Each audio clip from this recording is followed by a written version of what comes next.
अधिक मास भक्ती, श्रद्धा आणि नात्यांचा सन्मान करणारा पवित्र काळ. या शुभ महिन्यात आईबाबांनी आमचा लेक जावयाचा प्रेमाने सन्मान केला, ओटीही भरली, आशीर्वादही दिला. परंपरेनुसार आम्हाला विष्णू लक्ष्मीचे रूप मानले. हा केवळ एक विधी नव्हतं, तर त्यांचं प्रेम, विश्वास आणि मायेचा आशीर्वाद होता. आज आम्हाला मिळालेला हा सन्मान मनाला आनंद देणारा होता. पण माझ्या मनातला सर्वोच्च मान कायम माझ्या आईबाबांसाठीच आहे.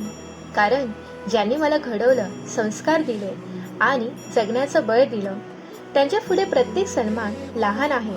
म्हणून आज आईची ओटी भरताना मनात फक्त एकच भावना होती, प्रेम आणि आदर. तस्मै श्री गुरवे नमः.